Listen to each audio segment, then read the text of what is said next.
I'm going to remind you, Ms. James, that courtroom decorum includes controlling your tone. That was the third time Judge Roth had said it, and Amira hadn't even raised her voice. She blinked slowly, her fingers still folded neatly a top way. The legal pad. Her suit was slate grey, her earrings small, her hair pulled into a low chignon that didn't move even when her jaw clenched. Across the courtroom, the opposing attorney, a broad-shouldered man named Gregory Vance, smirked down into his notes like a boy who'd tattled and gotten the result he wanted. The gallery was thin today. A few scattered tenants from the Eastwood Towers complex sat in silence behind her, their clothes worn and worried. One of them, Miss Lorraine Grant, was 72 years old and 2 months into sleeping in her car. Amira had visited her at the shelter last week. She remembered the smell of menthol rub and old plastic. She remembered Lorraine apologizing for taking up space. That's what this case was really about. Not legal minutiae, not zoning violations, not page 13 of a lease nobody ever read. It was about a woman who'd given 30 years to a city that had forgotten her the moment she couldn't. Amira inhaled, kept her voice cool. Your Honor, I wasn't aware that objecting to a mischaracterization of my client's housing record was considered undecorous. Watch the sarcasm, counsel. There it was again. She could feel it ripple behind. Her temples like static. Not rage, not yet.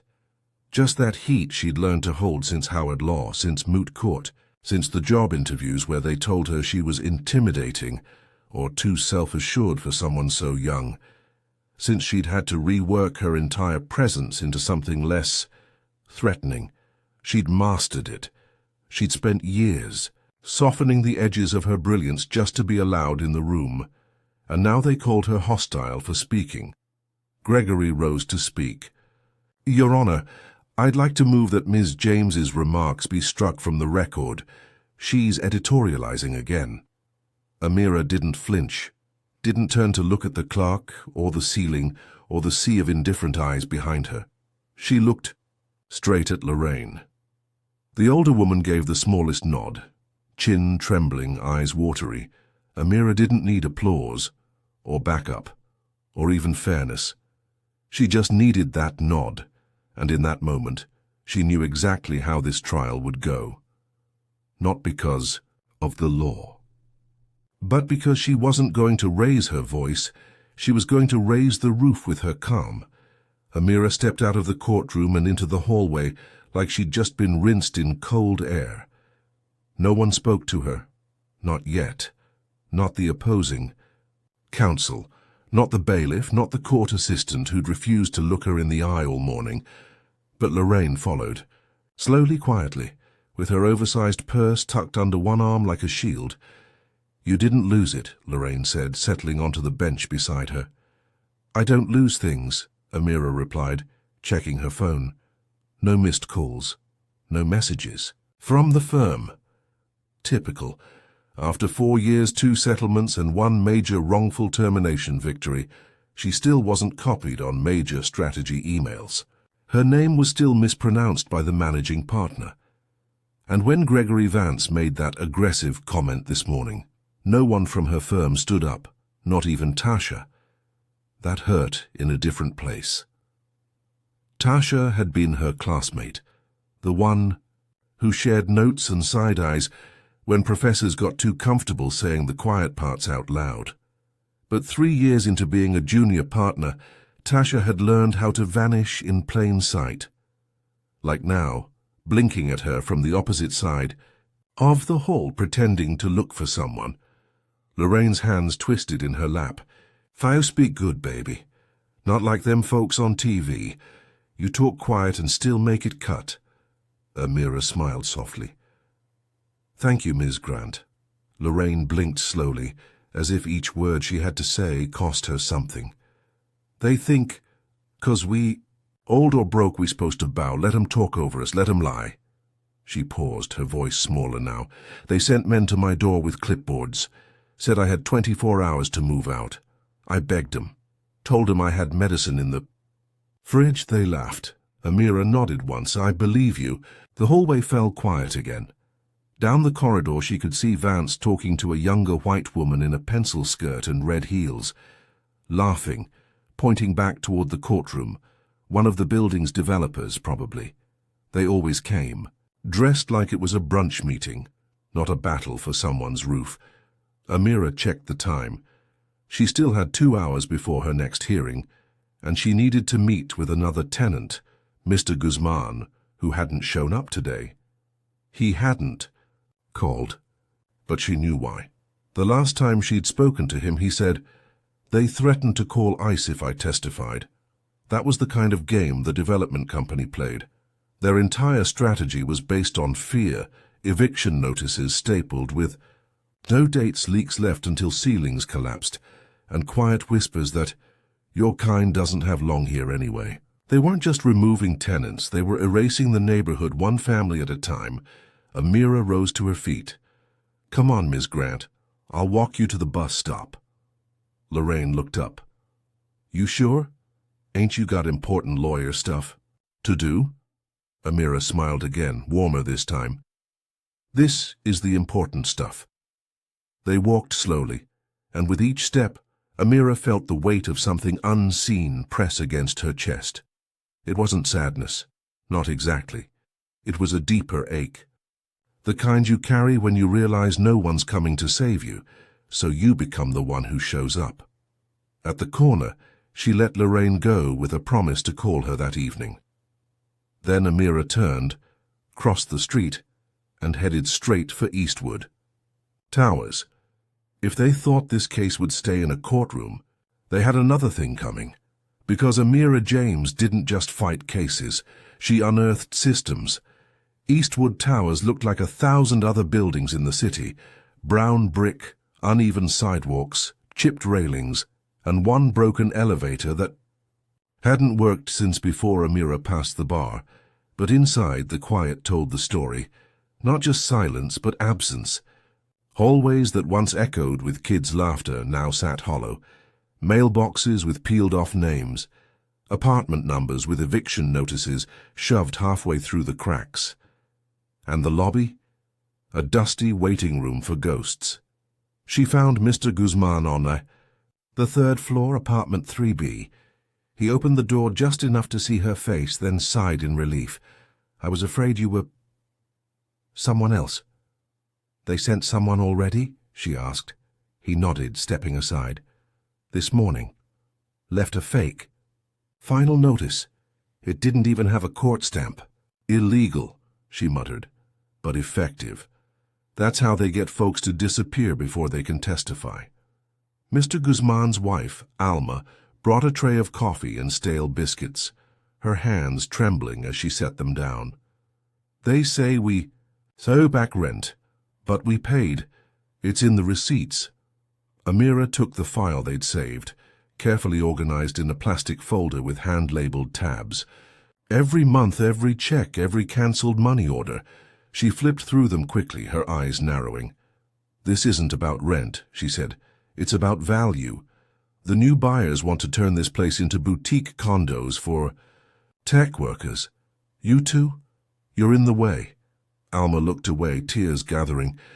"We've been here 17 years. "I know." Amira's voice softened.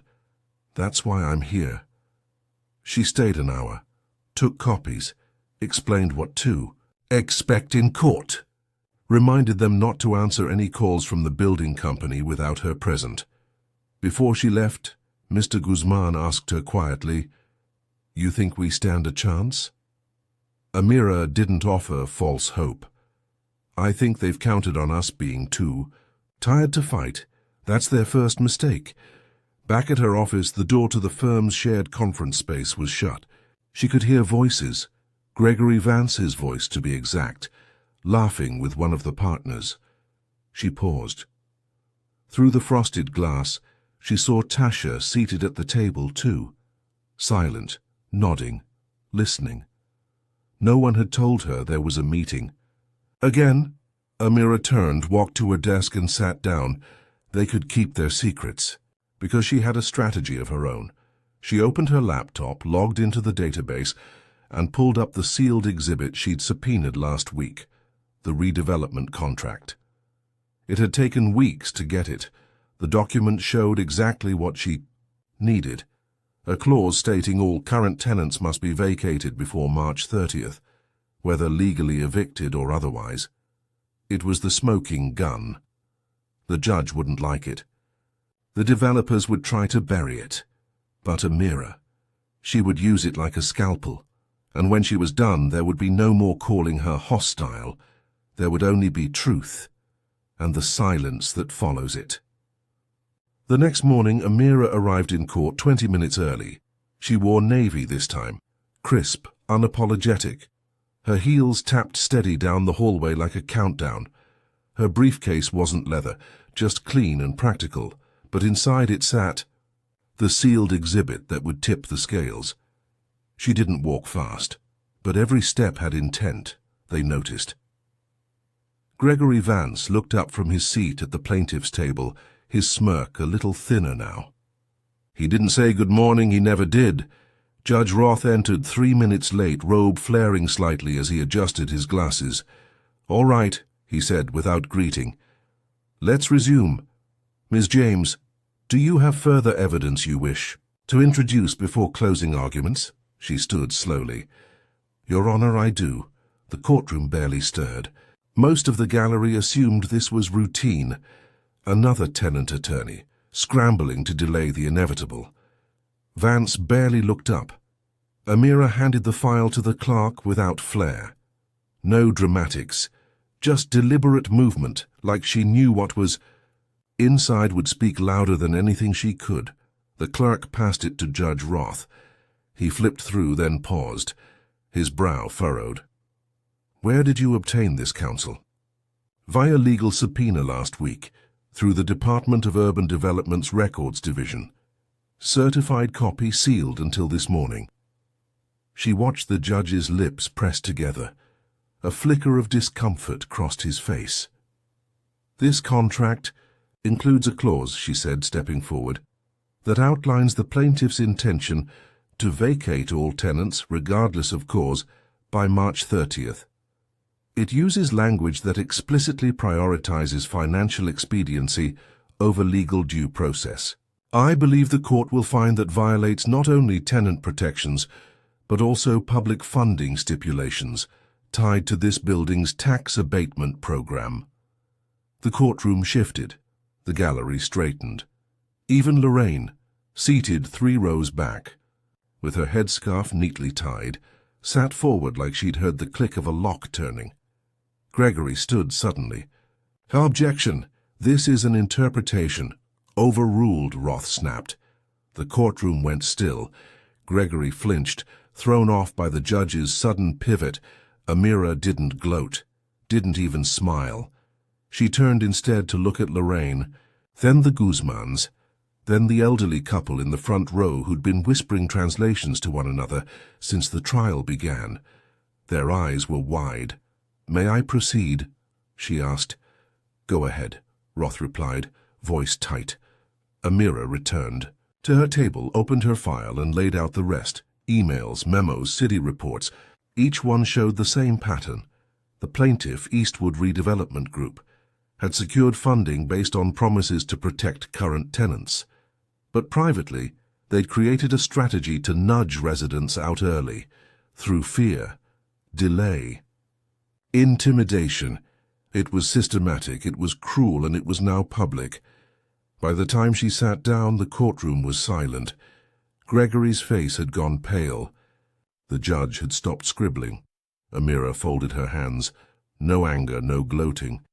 Just the quiet knowing of someone who had carried the truth long enough and finally laid it bare, and not once had she raised her voice. Court recessed for lunch. But no one really ate, the gallery murmured as they filed out into the hallway, tenants clutching their copies of the exhibit like it was the first real proof that they weren't crazy, that this had all been intentional. That every flickering hallway light, every roach-infested stairwell, every unreturned maintenance call had been part of a silent plan to flush them out like pests. Gregory Vance didn't speak to anyone. He stormed out, cell phone glued to his ear, whispering fast and low with one hand running through his graying hair. And Judge Roth? He didn't make eye contact with Amira when he passed her in the corridor. Just pulled his robe a little tighter and kept moving. Amira stayed inside. She sat on the empty courtroom bench with her elbows on her knees, staring down at her fingers. They trembled, not from fear, but from the holding in. Every lawyer she'd ever worked under had told her to stay even, to keep her voice measured, to never show offense no matter how many times her objections were called emotional, irrational, or borderline combative. But now the truth was louder than their warnings. The courtroom door creaked open. Tasha stepped in. "You good?" she asked, quiet. Amira didn't answer at first, just glanced up with that same patient stare she'd worn since day one at the firm. Tasha lingered near the aisle, hands clutched in front of her, like she wanted to offer something but couldn't. "Quite name it. They're talking about you," she said finally. "Partners, opposing counsel, even the judge's clerk, they didn't see it coming." "I didn't do it for them," Amira said. "I know." Tasha paused. "Still, that was clean." Amira nodded once. "Truth usually is. When they returned from recess, Judge Roth looked different. Not flustered, not angry, just aware. He'd read every line of the redevelopment contract during lunch, every ugly word. And now the courtroom was packed. Word had spread. Local housing advocates had squeezed into the back rows. A city council rep had slipped in quietly beside them.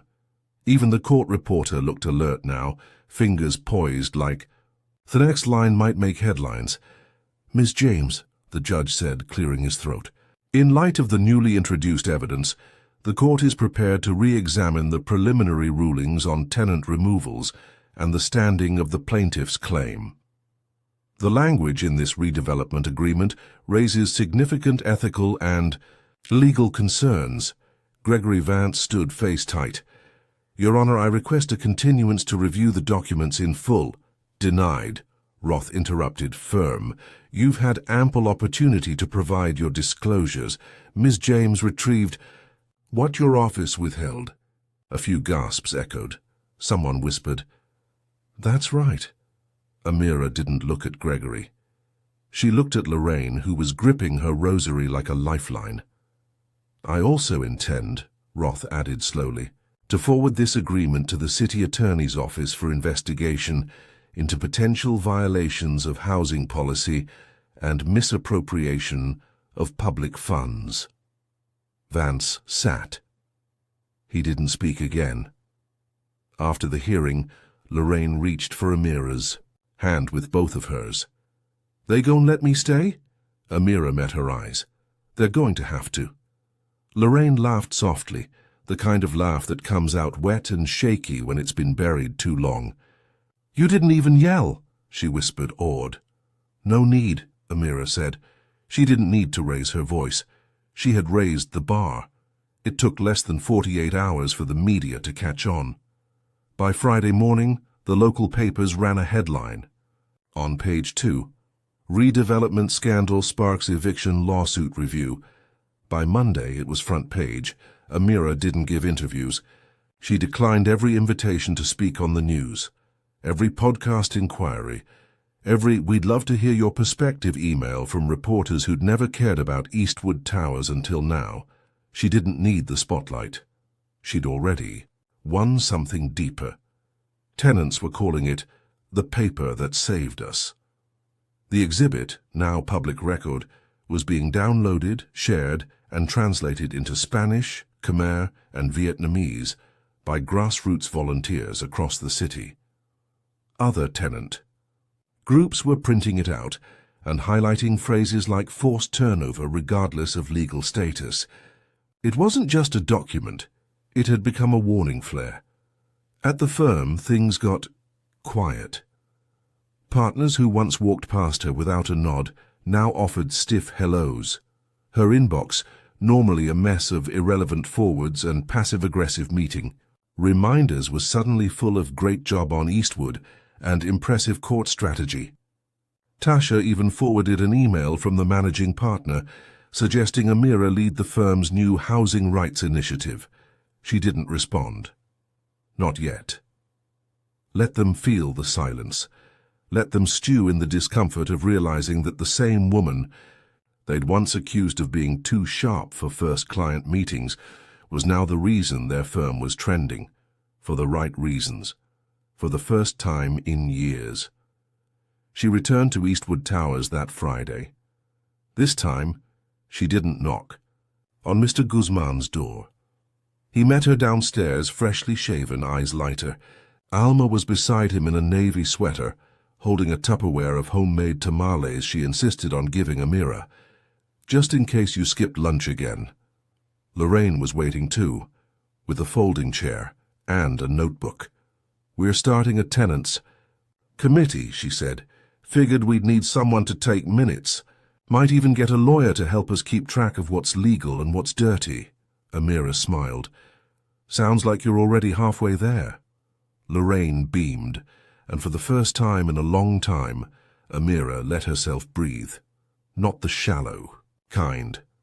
Not the survival kind, but the full, deep kind that lives between one chapter closing and another just beginning.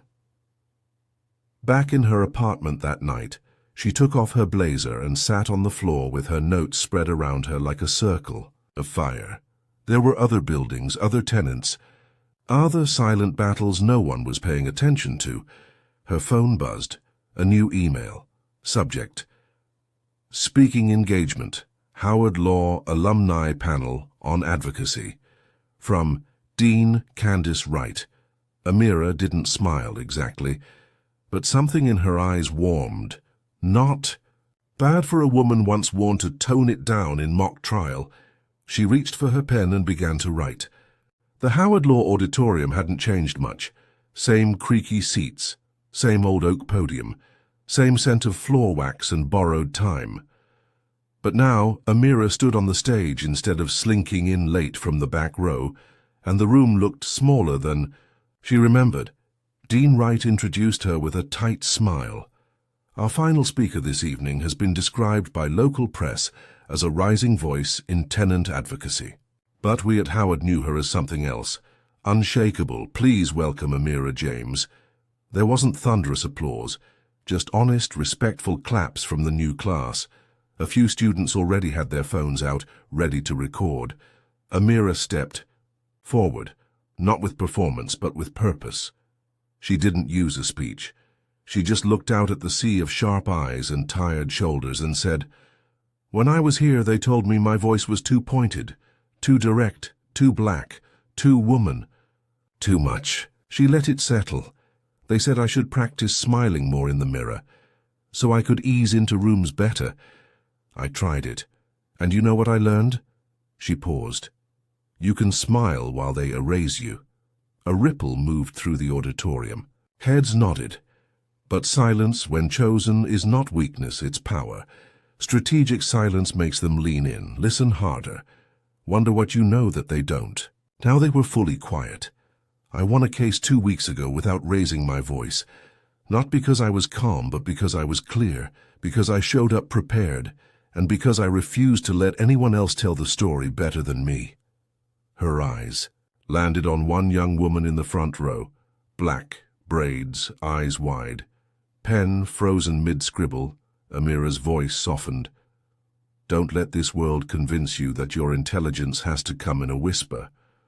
After the panel, the line of students stretched down the side aisle. One by one, they came to her with notebooks, resumes, quiet thanks. A few shared their own stories of being silenced in internships, misjudged in courtrooms, laughed at in legal aid offices. But they didn't just come for encouragement, they came to join. And Amira took each name, each email, each promise of "if you ever need help," with care, because this wasn't about her anymore. This was movement. Later that night, her phone buzzed again. It was a text from Lorraine. They painted the lobby today. New lights, too. Place don't feel haunted anymore. Amira texted back, neither do we. 2 months later, Eastwood Towers was no longer a forgotten building. The graffiti had been scrubbed off the stairwell walls. The hallway lights worked again, bright, humming, steady. A community bulletin. Board had gone up in the front lobby, tacked with flyers about ESL classes, free health screenings and weekend potlucks. Lorraine ran it like a one-woman newsroom, writing in marker when the printer broke, and taping up love notes from tenants to the neighborhood they'd almost lost. Amira returned just once more. Not to fight, not to testify, just to be there. Mr. Guzman opened the door before she knocked. He was holding a baby, his granddaughter wrapped in a pink blanket. We named her Esperanza, he said. Hope. Amira bent gently to the baby's level and whispered, You've got good timing, little one. This world is shifting. Back at the office, changes came slowly, but they came. Tasha finally invited her to lunch. No agenda. The partners began forwarding her cases with a new phrase in the subject line, lead. But Amira wasn't chasing titles. She was chasing impact. When the city launched a housing justice initiative, she was asked to serve on the advisory board. She accepted, but not alone. She brought 3 tenant advocates with her, including Lorraine, who showed up in purple lipstick, and said, I brought cookies too in case y'all ain't ate. The others laughed, but they listened. One evening, after a long strategy call, Amira stood at her window as dusk rolled in. Below her, the city lights blinked on, one by one, street by street, like quiet stars waking up. She thought of every time she'd been called angry when she was only firm, hostile when she was only clear, difficult when she simply refused to shrink. She thought of every woman like her who'd been told to soften, to wait longer, and how none of them were ever waiting out of weakness, only timing. She took a breath, not to steady herself, just to feel it, all of it, the weight she'd carried, the justice she'd served, the power of calm in a world that mistook silence for surrender. They called her hostile. But when the smoke cleared, she was still, standing, and this time so was everyone else.